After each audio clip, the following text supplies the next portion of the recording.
एवं शिक्षण, इसकी है इकाई 3। इसके आज हम प्रश्न करेंगे, जिसमें पहला प्रश्न है अधिगम का अर्थ है।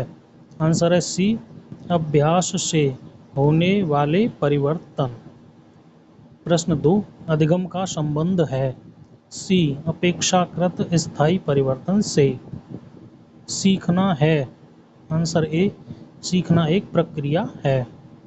4, अधिगम की प्रकृति होती है। डी, सभी। अधिगम की प्रकृति अर्जित, अभ्यास, अपेक्षाकृत स्थायी होती है। 5, सीखना अपेक्षाकृत परिवर्तन है जो अनुभव के कारण व्यवहार या मानसिक साहचर्यों में होता है। यह किसने कहा? आंसर सी, आर्म रोड ने। Arm road. प्रश्न 6, निम्न में गलत है। सी, सीखना एक जातीय प्रक्रिया है। यह एक गलत है। सही है, सीखना परिपक्वता पर निर्भर करता है। बी, सीखने के कारण वैयक्तिक भिन्नता पाई जाती है। प्रश्न 7, सीखना जीवन पर्यंत चलने वाली प्रक्रिया है। यह कथन सत्य है। प्रश्न 8, आशुबेल के अनुसार सीखने के कितने प्रकार हैं? आंसर है डी, 5। प्रश्न 9, थॉर्नडाइक कहाँ के मनोवैज्ञानिक थे? आंसर है बी, अमेरिका के।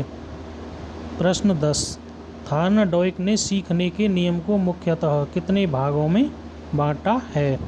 आंसर है ए, 2 प्रकारों में या 2 भागों में बांटा है। 11, सीखने का संबंध है। सी, ए और बी दोनों।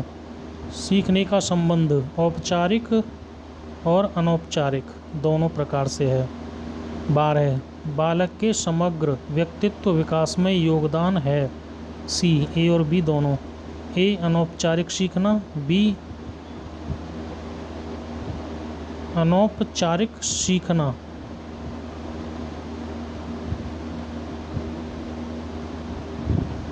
प्रश्न 12, बालक के समग्र व्यक्तित्व विकास में योगदान है। आंसर ए, औपचारिक सीखना, बी, अनौपचारिक सीखना।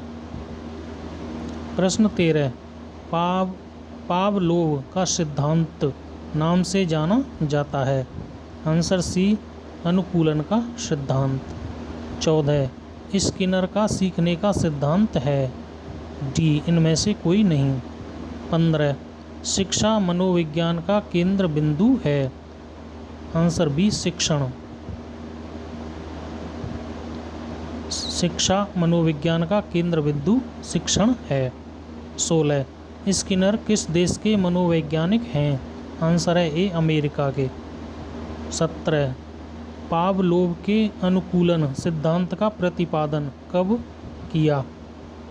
पावलोव ने अनुकूलन सिद्धांत का प्रतिपादन कब किया? Answer A, 1904। 18, स्वाभाविक उद्दीपन का संबंध होता है। आंसर है ए, प्राकृतिक वस्तु से। 19, पावलोव का मांस देखकर लार का टपकना है। ए, स्वाभाविक प्रतिक्रिया। 20, प्रबलन का संबंध है। सी, ए और बी दोनों। ए, अनुक्रिया बढ़ाने से, बी, अनुक्रिया घटाने से। 21, अस्वाभाविक और स्वाभाविक उत्तेजना में विलंबन अनुकूलन में होता है। ए, बाधक। 22, पावलोव ने 30 सेकंड से कम समय के अंतर को स्वाभाविक एवं अस्वाभाविक उत्तेजना में अनुकूलन हेतु माना है। ए और स दोनों। उपयुक्त और शीघ्र अनुकूलन में सहायक माना है। 23, पुरस्कृत होने पर जिस व्यवहार प्रतिमान की बारंबारता बढ़ जाती है वो कहलाता है। बी, क्रिया प्रसूत अनुकूलन। 24, प्रयत्न तथा त्रुटि का सिद्धांत दिया गया थॉर्नडाइक के द्वारा। 25, पावलोव ने अनुकूलन द्वारा सीखने हेतु आवश्यक माना है सभी को। ए आवश्यकता, बी पुनरावृत्ति, सी पुनर्बलन। 26 थॉर्नडाइक ने प्रयत्न एवं भूल से सीखने के लिए किस जानवर का प्रयोग किया? आंसर है ए बिल्ली का। 27 अनुकूलन स्थापित होने के बाद स्वाभाविक उत्तेजना में देरी या अभाव उत्पन्न करता है, बी विलोपन। 28 थॉर्नडाइक ने अपने प्रयोग में बिल्ली को किस में बंद किया? बी पजल बॉक्स में। 29 स्किनर का सीखने का सिद्धांत जाना जाता है, ए सक्रिय अनुबंधन का सिद्धांत। 30 पावलोव और स्किनर किससे संबंधित हैं? सी व्यवहारवाद।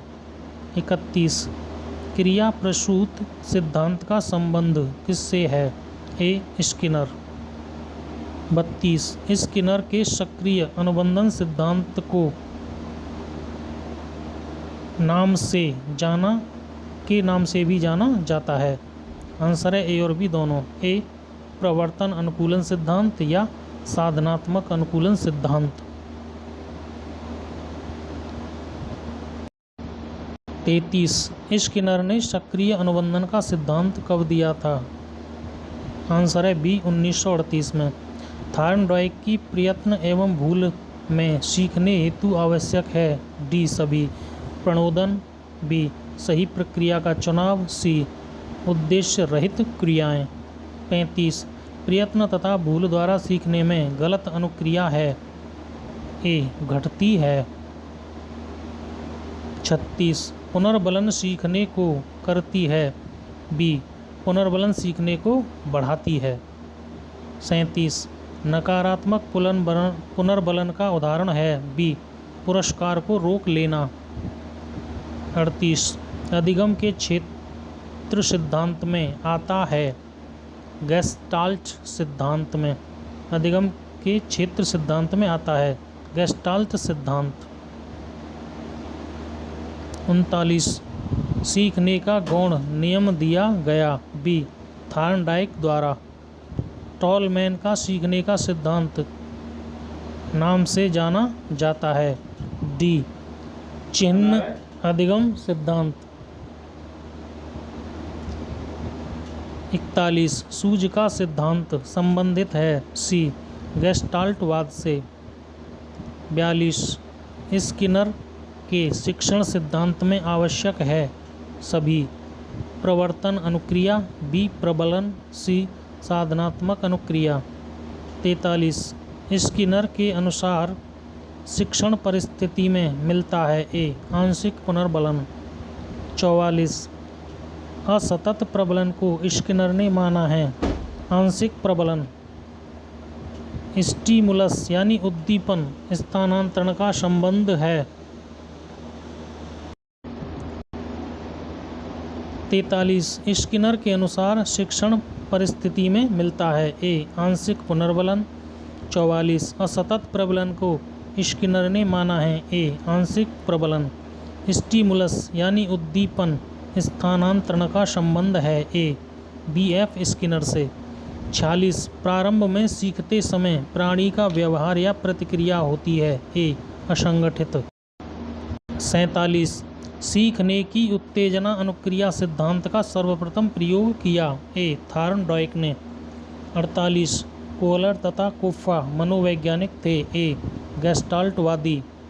गेस्टाल्ट का संबंध है, बी समग्र या संपूर्ण से।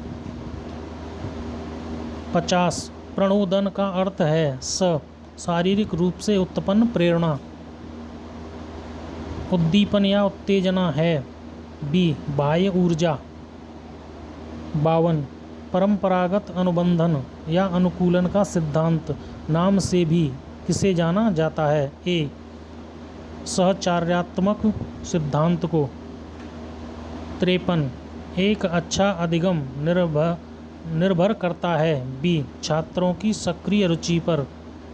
54 अधिगम के संज्ञानात्मक सिद्धांत हैं, डी सभी, ए सूझ सिद्धांत, बी गेस्टाल्ट सिद्धांत, सी फील्ड या क्षेत्र सिद्धांत।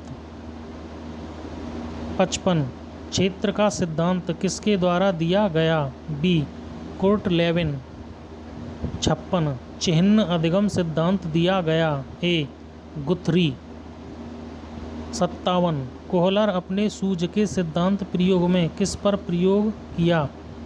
बी. वनमानुष पर. 58. कोहलर के प्रयोज्य वनमानुष का नाम क्या था? ए. सुल्तान. 59. कोहलर ने अपना अधिकांश प्रयोग किया बंदरों पर और वनमानुषों पर. 60. सुल्ताना के पिंजड़े में छड़ी के साथ सी. केले को रखा गया था. सुल्तान के पिंजड़े में छड़ी के साथ केले को रखा गया था. 61. मैस्लो ने किस मानव प्रेरक पर अधिक बल दिया? डी. आत्म कार्यान्वयन प्रेरक पर. 62. कोहलर ने वनमानुष को सिखाने के लिए रखा था? सी. बॉक्स में केले के साथ. ए और बी दोनों. कोहलर ने सूझ द्वारा सीखने हेतु निम्नलिखित विशेषताएं बताईं? डी. सभी. ए. ड्राइव यानी प्रणोदन. बी. समस्या प्रत्यक्षीकरण. सी. अचानक सफलता. 64. क्लासिक अनुबंधन या अनुकूलन सिद्धांत दिया गया? ए. पावलोव के द्वारा. 65. निम्नलिखित में से किसमें अंतर्दृष्टि अधिगम है? सी. कोहलर के वनमानुष में. 66. स्किनर ने अपने क्रिया प्रसूत अनुबंधन सिद्धांत में प्रयोग किया था? सी. कबूतर का. 67. सीखने के प्राथमिक नियम किसके द्वारा दिया गया? ए. थॉर्नडाइक के द्वारा. 68. थॉर्नडाइक के प्राथमिक नियम हैं? डी. सभी. तत्परता का नियम, अभ्यास का नियम, सी. प्रभाव का नियम. 69. उच्च उपलब्धि प्रेरक वाले छात्र ए. कठिन कार्यों को अधिक पसंद करते हैं. 70.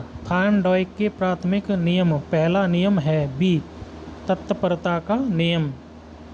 71. थॉर्नडाइक के सीखने के प्राथमिक नियम के अंतर्गत तीसरा नियम है?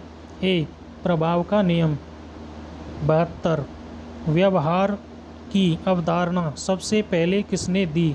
डी. वाटसन ने. 73. थॉर्नडाइक ने प्रभाव नियम को प्रतिपादन किया था? ए. 1911 में. 74. जहाँ शिक्षण होता है वहाँ आवश्यक है अधिगम. जहाँ शिक्षण होता है वहाँ अधिगम आवश्यक है. 75. पावलोव की लार ग्रंथियों से संबंधित प्रयोग में घंटी उद्दीपक है? बी. अस्वाभाविक उद्दीपक. 76. अधिगम सिद्धांतों पर अग्रणी कार्य हेतु किसे नोबेल पुरस्कार दिया गया था? बी. इवान पावलोव को. 77. थॉर्नडाइक का सिद्धांत जाना जाता है? बी. बंध सिद्धांत के नाम से भी जाना जाता है. 78. मुझे एक बालक दो, मैं आप जैसा चाहे वैसा बना दूंगा. यह कथन किसका है? वाटसन का. 79. प्रेरणा यानी मोटिवेशन के लिए आवश्यक तत्व है? डी. सभी. आवश्यकता. बी. प्रणोदन. सी. लक्ष्य. 80. पुरस्कृत होने पर जिस व्यवहार प्रतिमान की बारंबारता बढ़ जाती है उसे क्या कहते हैं? डी. सक्रिय अनुकूलन. 81. व्यक्ति के अंदर होने वाला शक्ति परिवर्तन ही अभिप्रेरणा है जो प्रभावात्मक उद्दोलन और पूर्वानुमान लक्ष्य अनुक्रियाओं द्वारा वर्णित होता है. आंसर है ए. मैकडोनाल्ड. ये मैकडोनाल्ड ने कहा था. 82. प्रेरणा के मुख्यतः कितने अंग हैं? प्रेरणा के मुख्यतः 3 अंग हैं. 83. प्रेरणा कितने प्रकार की होती है? आंसर है 2. प्रेरणा 2 प्रकार की होती है. 84. मुख्य रूप से प्रेरणा को कितने वर्गों में विभाजित किया गया है? आंसर है 2. 85 भूख प्यास काम नींद इत्यादि किस तरह की प्रेरणा है? ए जैविक प्रेरक। 86 प्रणोदन का अर्थ है? सी शारीरिक रूप से उत्पन्न प्रेरणा। 87 प्रेरणा का संबंध क्रिया के पक्ष से है। प्रेरणा का संबंध क्रिया के क्यों पक्ष से है? बी आंसर क्यों। 88 प्रेरणा का संबंध क्यों के प्रश्न से होता है? यह किसका कथन है? डी क्रेच एवं क्रचफील्ड। 89 मूल प्रवृत्ति पर आधारित व्यवहार में संगतता रहती है लेकिन प्रेरित व्यवहार होता है। बी परिवर्तनशील। 90 प्रेरणागत व्यवहार का कार्य है? डी सभी। ए उत्तेजना, बी दिशासूचक, सी संपोषण। 91 प्रेरणा का प्रारंभ होता है? ए आवश्यकता से।